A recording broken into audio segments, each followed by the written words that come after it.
E aí, gentes? Tudo bom com vocês? Depois de 2 meses, praticamente, da minha ausência, por conta de idas e vindas do computador para arrumar e peça que veio errada, enfim, consegui voltar. Fiz algumas tentativas de trazer para vocês notícias com outros computadores que eu tinha aqui em casa, mas a qualidade ficava uma droga. Então, para não reverter ao início, porque é aquela história, andar é para frente. Eu preferi esperar tá tudo em ordem para poder voltar a gravar. E uma coisa que me deixou muito feliz e que eu tenho muito a agradecer a vocês foi a fidelidade de vocês. Porque, embora eu tenha perdido dois, entraram 3 inscritos. Então me deu um saldo positivo de 2 pessoas. E olhe, isso me deixou muito contente. Muito mesmo. E muito agradecido a cada um de vocês que, mesmo com essa ausência toda, vocês se mantiveram firmes e fortes. E agora, vamos passar para o trabalho que de vez em quando é bom, né? E vamos começar pela dona Bajaj. A dona Bajaj lançou na Índia a nova Dominar 400 2025. E o que que mudou nessa moto? Mudou muito pouco, mas o pouco que mudou foi legal pra caramba. Por exemplo, ela alterou a posição de pilotagem com o reposicionamento do guidão. Pelo menos aqui no Brasil, e eu não tenho essa informação a respeito do pessoal lá na Índia, tá? Mas muita gente estava colocando um riser de 1 polegada no guidão, para te deixar mais ereto, numa posição mais confortável de pilotagem. Especialmente quando você vai fazer viagem longa, quando você vai pegar uma estrada. Então foi uma coisa assim que eu achei muito legal da dona Bajaj, tá? Ela parece ter ouvido muito o consumidor dela. E outra coisa também que mudou foi que agora, em vez de ser acelerador mecânico, é um eletrônico. E com ele trouxe 4 modos de pilotagem, que é o de chuva, de estrada, o Sport e o Off-Road.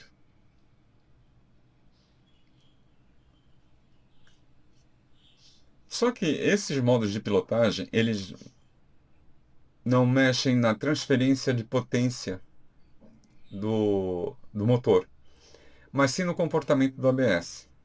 Coisa que aí eu já não achei tão legal, tá?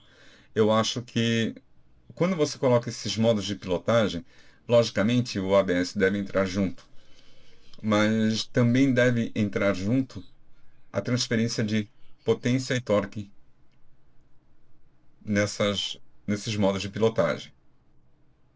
Isso foi o que destacaram mais em relação à mecânica.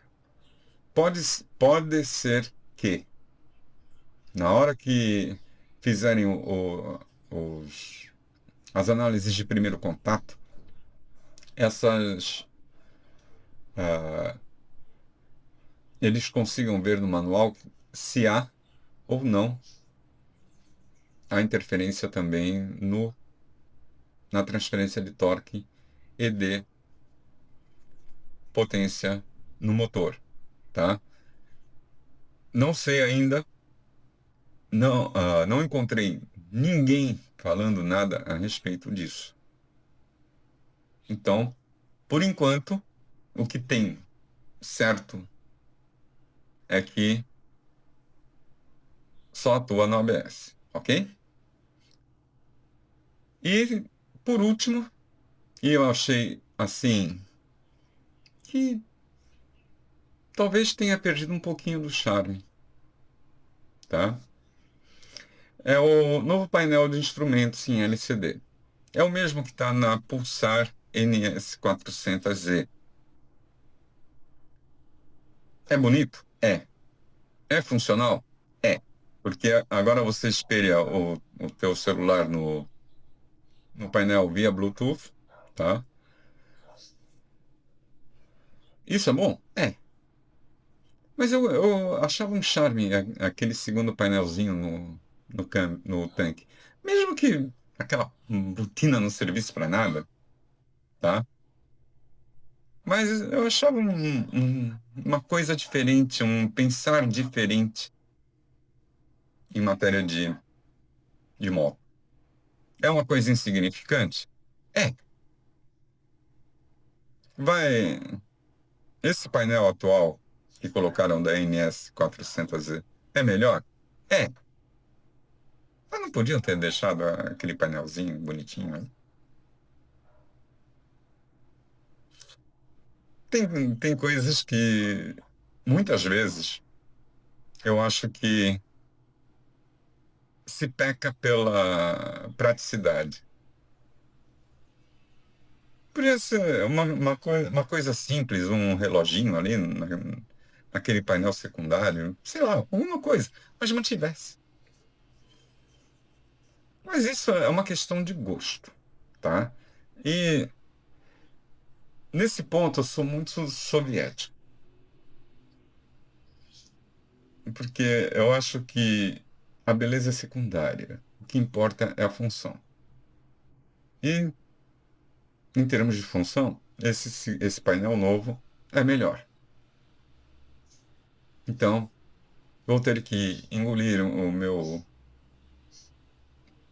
a minha estética em função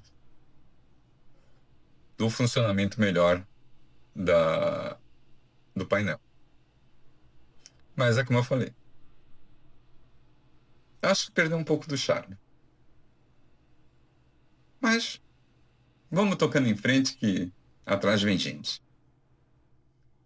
Agora, alteração no motor, que estava se esperando que a Bajaj pegasse o motor da KTM 390, de 390 centímetros cúbicos de fato, e colocasse nessa moto. Não foi dessa vez, tá? O motor é o mesmo com 40 cavalos, 373 centímetros cúbicos de cilindrada, quase 4 quilos de torque. E é isso aí, tá? Não mudou absolutamente nada. Só realmente essa parte de o guidão, que foi reposicionado, mas aí é que tá. Não tem informação se ele ficou um pouquinho mais alto, se ele ficou um pouquinho mais recuado, mas pelo que eu entendi, o triângulo mudou, tá? Ele tá um pouquinho mais recuado, que te deixa um pouquinho mais ereto. Para quem vai viajar a longa distância, isso é bom.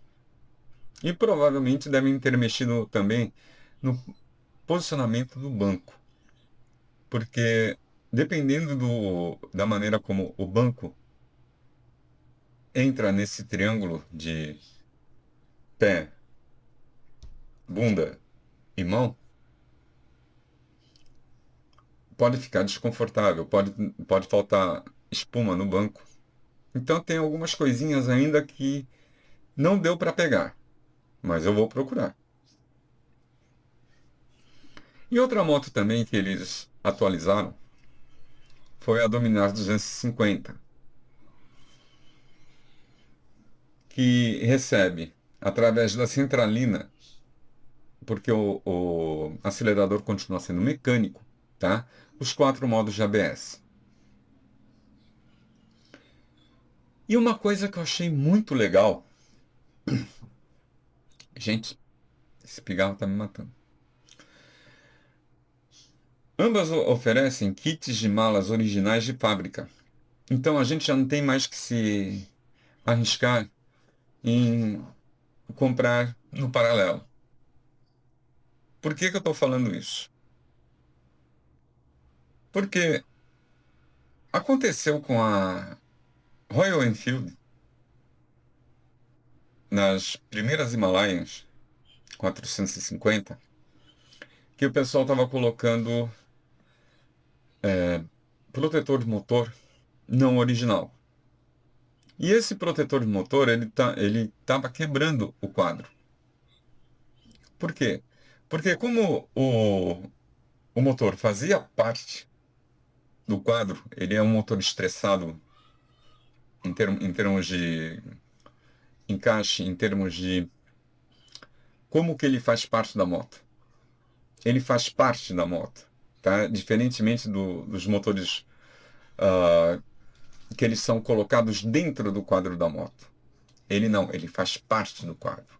Então isso acabava fazendo com que essa engenharia mal feita do, do protetor estressasse o quadro, o encaixe do motor no quadro e quebrava ali. Então quando você compra um treco de fábrica, muito melhor, porque aquilo foi desenhado para estar ali, aquilo foi pensado pela engenharia da fábrica para estar ali. E eu achei isso uma coisa muito legal, tá? E se eu não estou enganado, eu só li isso em um lugar, há uns 2 meses atrás, falando que quem ia fornecer esses kits de mala seria a Givi. Exatamente. Ou seja, é uma mala de primeira qualidade. Então, já são coisas para a gente ficar de olho na hora da compra.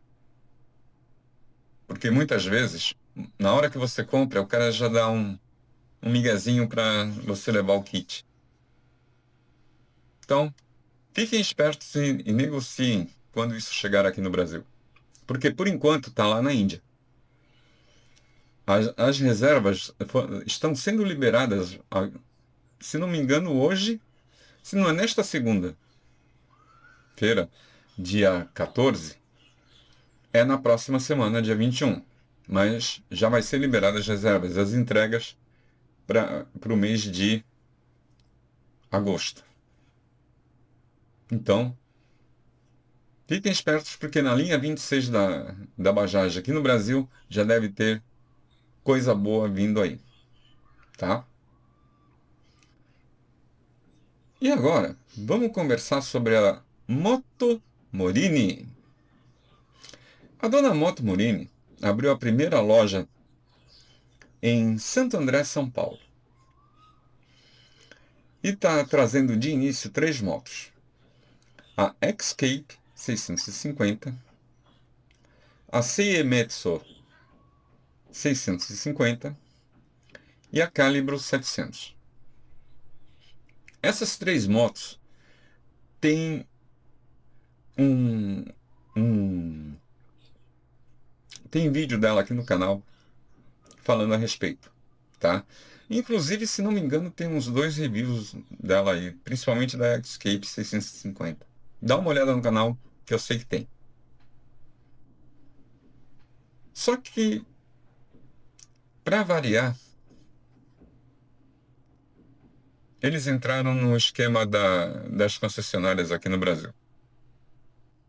Colocaram um frete que não dizem se ele é fixo ou não. E eu achei esse frete absurdamente caro. É um frete de R$ 2.500. Bem,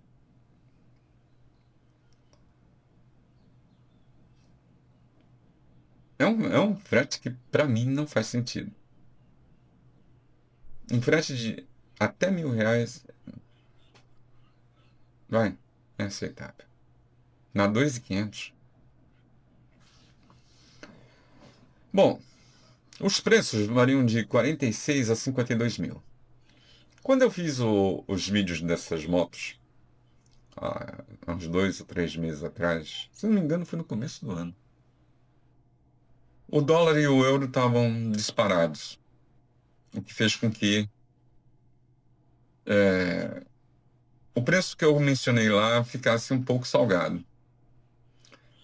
Só que os preços que eles estão colocando agora está refletindo essa queda que teve de preço do dólar e do euro, com tendências do dólar despencar um pouco mais. Então, o preço da Seimetsu, ela começa em 46 mil e termina e vai até 48 mil, dependendo dos opcionais que você queira na moto, tá? A Escape começa em 48 e vai até 52. Esses preços não têm o frete, tá? E a Calibro vai de 47 a 51. Essa Calibro de 51 é aquela que vem com morcegão, que fica muito parecida com uma Harley Davidson. É bonito? É. Prático? Não sei. Vamos ver. E, por enquanto, eles só têm uma única concessionária em São Paulo, que é lá em Santo André, como eu falei. Até o final do ano, eles querem abrir uma em São Paulo, capital.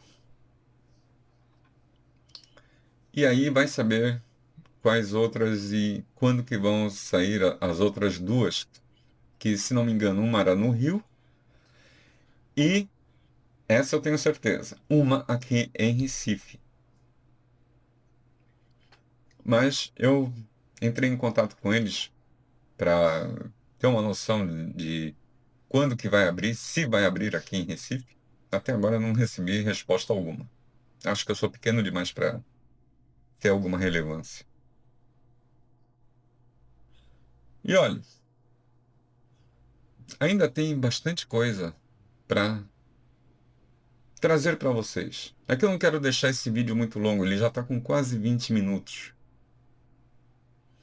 Mas eu quero trazer também uma notícia que é de motomania, ou motonomia, motonomia, que seria a economia das motos, né? O olhar econômico, não no sentido de ser barato, de ser preço, mas de como a economia em geral se encaixa no, no nosso meio motocicleta, né? A coisa de 2 meses atrás, mais ou menos, que foi justamente quando o computador deu pau e eu não pude nem trazer a respeito disso, o presidente Lula e o presidente do Banco Central, o Gabriel Galípolo, fizeram um contrato de swap cambial direto com a China. E agora, na última reunião do BRICS, também o fez com a Índia. Ou seja, a gente não precisa mais passar pelo dólar para comprar nada na Índia e tampouco na China. E o que isso afeta a nós motociclistas? Afeta positivamente no seguinte sentido: existem muitas motos boas e de preço módico. Não é bem essa palavra que eu queria, mas eu também não queria usar barato, para não parecer uma coisa sem qualidade. Tanto na China como na Índia. E se a gente consegue passar pelo dólar, o câmbio fica muito mais fácil e muito mais barato. Então, é muito provável que dentro dos próximos 10 anos nós tenhamos uma entrada significativa de fabricantes aqui no Brasil. Não somente de motos, mas também de automóveis. Então, fiquem de olho no nosso mercado, porque ele está mudando rápido e muito significativamente.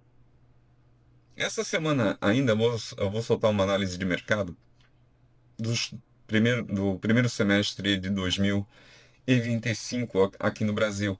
E eu percebi que tem algumas surpresas muito interessantes mesmo, que vai fazer você repensar um bocado sobre qual será a sua próxima moto. Principalmente quem tem Honda e Yamaha, porque a Shinerai está entrando pesado e muito bem. E a Bajaj, como sempre, também. Ela trouxe agora uma moto, uma Pulsar N150, que vai ser uma moto de trabalhador muito boa. E isso vai impactar Shinerai, vai impactar Honda, vai impactar Yamaha. Principalmente com a Bajaj continuando a crescer como está. E quando a Bajaj começar a abrir outros turnos de trabalho na sua fábrica em Manaus. Porque não vai demorar, ela vai precisar abrir. Segundo o site Motu, a Bajaj já passou das 22 mil motos. Lógico, isso é o total desde que ela começou, aquela história toda. Mas a produção dela tá aumentando rapidamente. E o número de concessionários também. Então, vamos dar uma olhada direitinho nisso, porque o mercado está muito diferente do que era. Não vou falar nem há um ano, há 6 meses atrás. Gente, por enquanto é isso, tá? Vou fazer mais uns dois Perambulista News para atualizar vocês e trazer uma visão um pouco diferente para vocês, tá? E eu quero agradecer de fato, de coração, a todos que permaneceram nesses 60 e poucos dias que eu fiquei parado. Realmente vocês são sensacionais, gente. Eu não sei mais o que falar para agradecer vocês. De coração. Gente, cuidem-se, cuidem de quem vocês amam e até a próxima.